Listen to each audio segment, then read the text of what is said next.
CISM chat, the genesis of CISM, a personal perspective. I'm your host, Michelle Warschauer, and today our guest is Dr. Jeffrey Mitchell, co-founder of the International Critical Incident Stress Foundation. Welcome, Dr. Mitchell. Thank you very much. Good to be here. So I'd like today to start talking about how you first became interested in disasters. Can you take us back to 1956, please? In 1956, I was 8 years old, and I first got interested in this because I was on my way home from school one afternoon, and I had a little job where I clap the erasers and clean up the board and go home. And so I had done that, and when I left the school, there was a large cloud in the sky, smoke, dark smoke, a very black smoke, and it was in an area called the Brooklyn Marine Terminal, and in the old days that was a shipping port for war materials going overseas to the European theater. So as I was walking home, I could see this column of smoke. 3 kids came down a hill. They got to the bottom of that hill. I knew them, but they're from another class at my school, so I didn't really know them very well. And they said, "Come on, we're going to the fire, and you can come with us." And I knew that my mother would not want me anywhere near that facility, so I said, "No, I can't do that." And they yelled some things at me and then went off to the fire, and I went home. And when I got home, my brother Don met me at the door, and he said, "Come on, we can see the fire from the front room." I was a little bit concerned about that, but we had to sneak past my mother, who slept in another room between us and where the front windows were. And so we did that carefully and closed the doors, and then we were looking out the window. You could see the fire in the distance, and it was about 5 blocks away.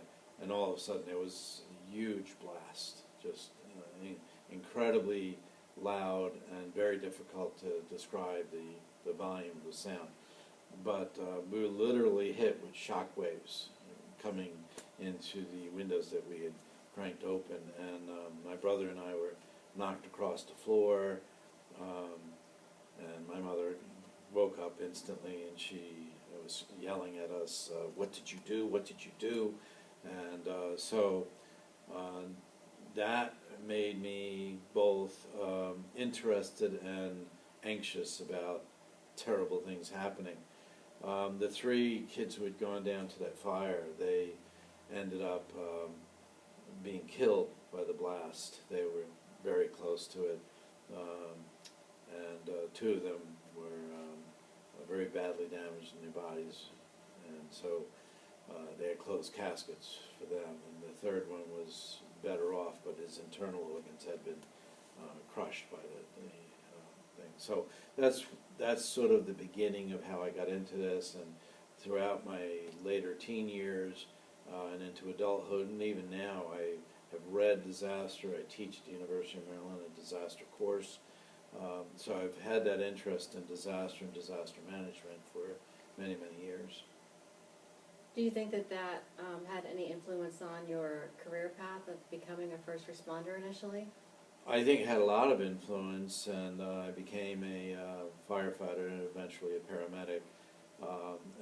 Yes, those experiences in the back there, they were a driving force for me to learn to do something. You don't want to be without some kind of skills to manage a disaster, so I got more and more involved with that as time went on. And then as I went into the mental health field, I also used some of what I had learned way back then to try to deal with those kinds of events today. So, and I incorporate that in my teaching about disaster management. What was a typical way that critical incidents were handled in the 1970s when you first became a firefighter? The range of management of critical incidents went from no services provided whatsoever, absolutely zero, and attitude problems in which people would say, if you can't take the heat, get off the street. So those were some of the early things. And the other end of that range was people were concerned, but they didn't know what to do with all of that. So in any case, I was fulfilling a big need, which was find something that they can do and try to fight against this attitude that if you can't take the heat, get off the street. Because either not knowing what to do or having a negative attitude about personnel who have real reactions to things is just not a very healthy way to go. So that was something that I had to work uphill against for a very long time. And there's still some people who have those negative attitudes, and there's still people who have no idea what to do after all these years of doing training on it. They still have no idea what to do to help their fellow workers or the citizens. So I don't sense any cessation to the teaching of this material, because it's still something that comes up regularly. What were some of the typical coping mechanisms that you observed? Coping mechanisms, unfortunately, sometimes were very negative. Some people used alcohol and substance abuse to try to deal with the distress of working with one of these cases. If it was healthy, then what they did was they would find ways to use a skill or an interest that they had, such as a hobby that they would put their energy into, and that was helpful for some. But I think for the most part, until people got some training in it, they really didn't know what to do. Even if they wanted to, they weren't quite sure what would work for them. So we found since that there are things that can help right on the scene: removal from exposure to the event, providing them with food, fluids, rest, those sorts of things help greatly. And then having critical incident stress teams come in to support their colleagues, those were helpful things that can be done. And I think much of that has been now pretty solidified into steps that we take after a major incident like that. So how did you begin formalizing the steps for critical incident stress debriefing? Having been through some pretty painful experiences myself, I began to think, how can I handle this? What should I do? And I thought, well, to myself, what helped me was to be able to talk about the event to somebody else, and to be reassured that I wasn't going crazy or I wasn't weak. And I thought that I would like to be able to tell the worst part of it, because that was the part that was really driving a lot of the distress. And so telling the worst part, I found, did a quick reduction in the distress, especially when people said, oh yeah, I can see how that would be upsetting. If they were able to do that, then I would feel a lot better. So I learned to do those things myself, and then I incorporated them into the critical incident stress debriefing model, which was a bit more structured than what I was doing individually. But I think that need to tell the aspect of the event that was the worst, that really cleared the decks for me. It helped out a lot. So that's what's built into it. And then most people say that that's a relief, just to get that out, and to have their colleagues say, yeah, I understand, and that's understandable. What you're going through is what we're going through. That can help a lot. And what year approximately was that when you started formalizing the approach? I started working on the approach in 1972, so it's had a very long history.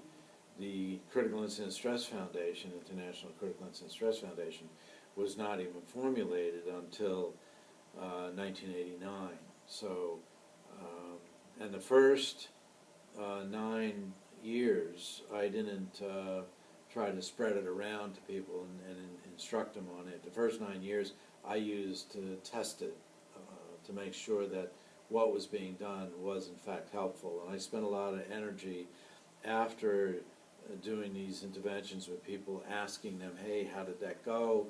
Is there something that helped with that? Is there something we should change with that? And so I learned a lot of lessons from the people that had gone through it with me. And from that point I decided, okay, we need to tweak this a little bit, change that slightly, and that's how it is. So today, when critical incident stress debriefings are done, they have a very long history of having been tested out before they were seen as a protocol. And there has been slight tweaks along the way, and those tweaks have really helped it. And so now we have a model that is a very strong model, and there's research behind the model, and there's a number of randomized control trials that have been done in the field. So the model has been tested and it has been verified, and so we know it works if it's done. There's two conditions. They have to be properly trained, and they have to follow the protocols. Those are the ways that we, A, don't do any harm, and B, have a much better chance of having people come out of a debriefing better off than they went in. When did Dr. George Everly join you, and how did that come about? I was doing my doctoral dissertation in the very early 80s, and I had known that he had a test for, a quick test for level of stress in people, and it was pretty well studied and verified. So I went to him and asked him if I could possibly use that test, and he taught me how to use it and instructed me on it, and then he actually offered to assist me in interpretation of the data. So around 1982, he was interpreting my data, and he said, wow, this is a pretty high level of stress among the people in your study. It's higher than anything I've studied before. And I was doing it with paramedics, and he was doing it with business people and some nurses later on. But I was dealing with paramedics, and they were clearly having a lot of stress. So he guided me in getting some of that research completed, and it was done and finished it up in 1983. So shortly after that process was done, I invited him to make a presentation at a World Congress, which was the very first World Congress. And we hadn't even founded ICISF at that time. And then later, and we became friends, and we would share resources and knowledge and experiences and things like that.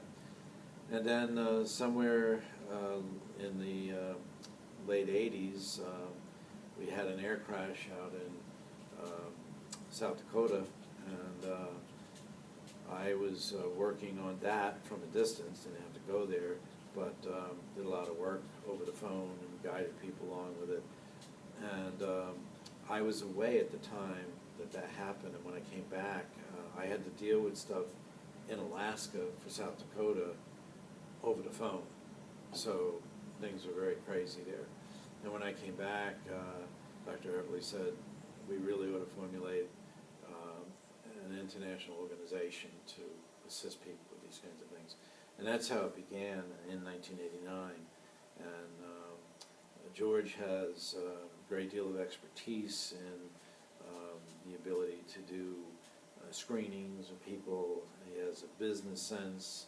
I have a much more emergency services operations sense than me, and he has more of a business sense than I. So the two sets of skills joined together and made for a good program between the two of us. So we have continued that all these years, and we've been at this for a very long time. 1989 was when we founded it, so it's over 30 years of work doing it now. Where were your first offices, and how many employees did you start out with? The first office was in the basement of my home, and had initially one employee, and then it went to two, and very very much stayed that way for a while, and then it grew to 3, and by that time the basement was getting pretty small. So moved it out of my home, and we rented some space to run the foundation there. So, and then it's moved at least twice since then. So. I'd like to ask you about one experience that I've heard you share when you teach about running into a gentleman in an airport who had an interesting story to tell. I had taught for 4 days in the western part of North Carolina, and a 4-day teaching experience for me was that I was on totally for that 4-day period of time. In the evenings I'd be preparing the next day's materials, and after 4 days I was pretty tired, and so finished up the program, went off to the airport, was informed by the ticket agent that there was a delay in the flights, and when I asked her how long, she said about 3 hours, which was kind of a sinking feeling when you just spent 4 days training. You just want to go home. That's all you want to do.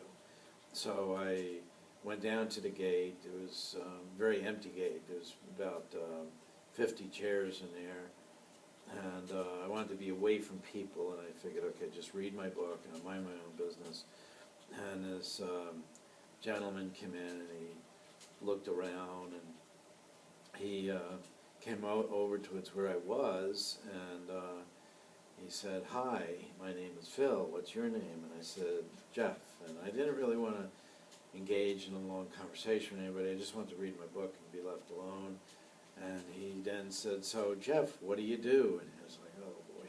So I said, "Well, I work with disasters and terrible things and baby deaths and things like that." And I thought he would move away, but he said, "Oh, I was in a disaster once," and I found myself going, "Oh, really?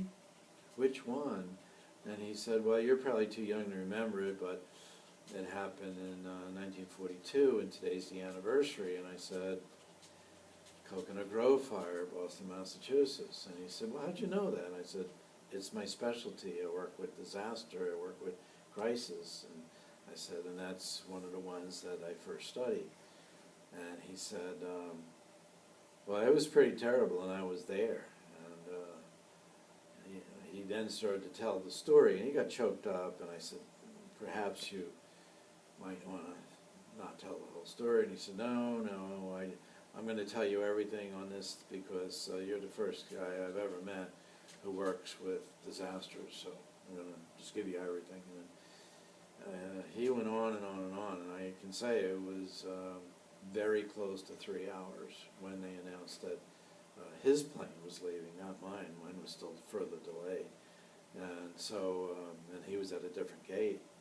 And so he started packing up his stuff, and then I reached out my hand, and he grabbed my hand, and he pulled me into it and gave me a hug. And he said, "You know, I wish I had known you when this happened." And I said, "Sir, I wasn't even born when that happened." And he said, "Well, if I had been able to talk to somebody, anybody who knew something about this," he said, "I would not have had nightmares for 50 years. Today's the anniversary date." He said, "I have had nightmares every night of my life since this happened." He said, "I saw terrible things in the war, but this was really terrible." And he had actually been in the building with a date, and he had to get her out, and when they went outside, he was waiting for his other friends to come out, and then he was asked by the police and the fire service to go back in and move the bodies out. And there were 494 people killed in that event.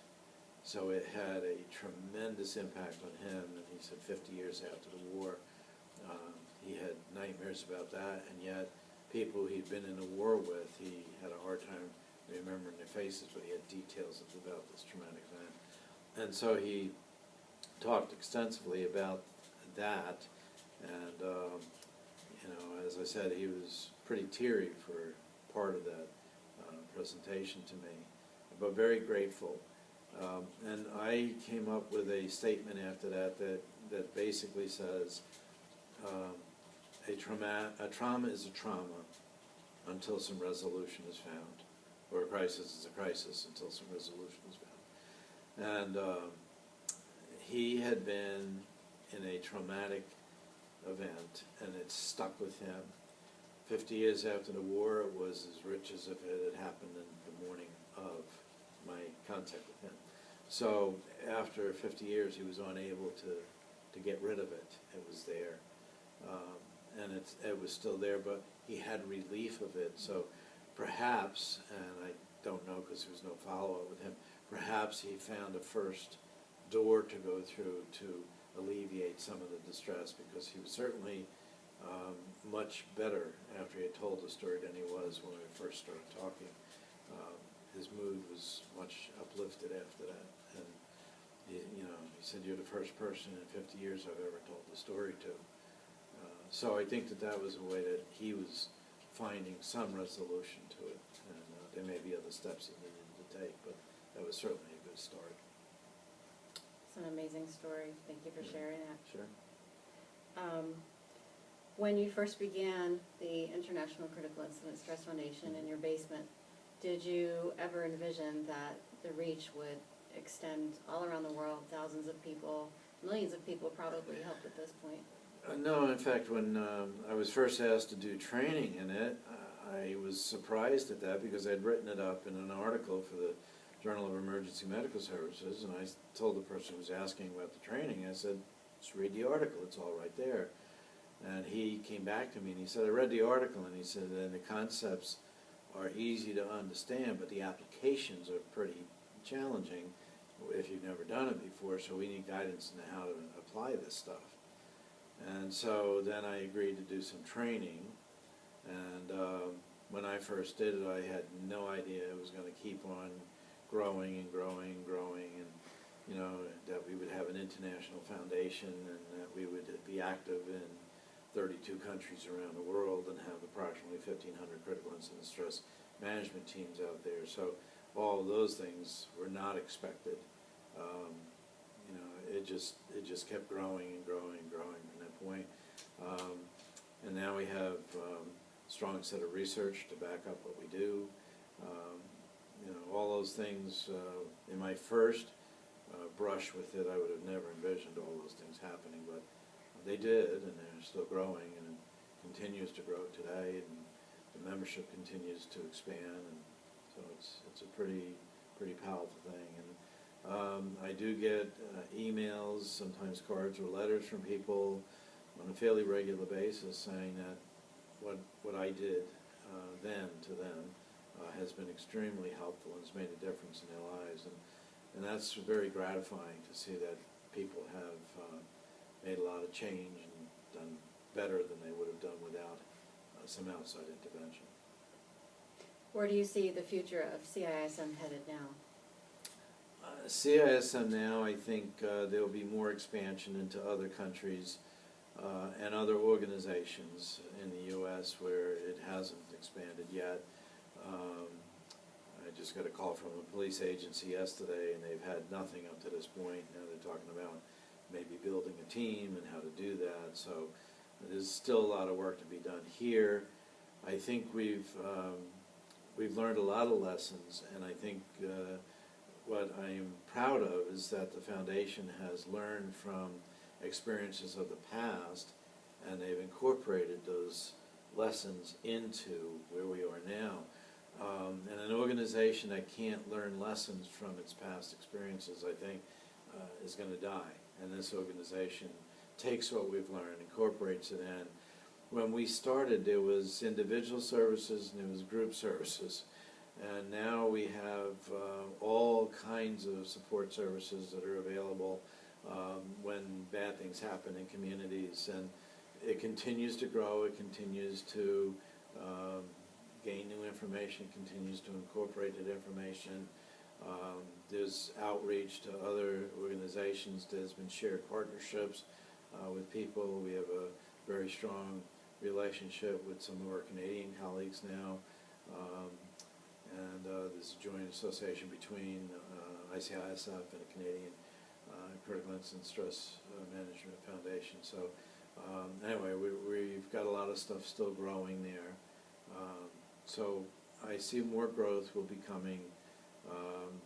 We're getting asked to do a lot more international presentations and national presentations, and so the interest is still there, people learning from it, and people are changing by what they've done. So it's very gratifying to see that, and I think that we'll continue with much of what we've done, but we're learning lessons all the time and expanding. I mean, this COVID-19 has been a huge challenge where we've had to quickly adapt to a whole new set of circumstances.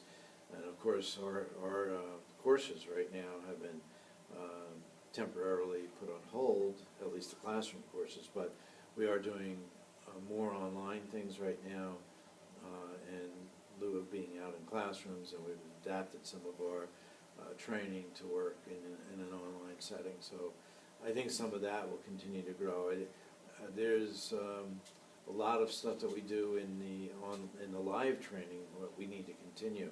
So we need to make sure that we can get people practice sessions and things like that. So we'll have to do more of that, and at some point when we get a handle on the COVID-19 and we're able to conquer that and make it safe for everybody, then I think we'll be back into the classrooms and doing more of the training there. And I'm hoping that will happen soon, but we have to wait until the health authorities tell us that we've conquered and we're gaining the upper hand on this disease. But right now, all we can do is follow the guidelines that the health authorities are putting out at both federal and state levels. Dr. Mitchell, thank you for joining us today on CISM Chat. Please join us for more episodes going forward as we speak with more thought leaders in critical incident stress management. Don't forget to take care of yourselves as you take care of others.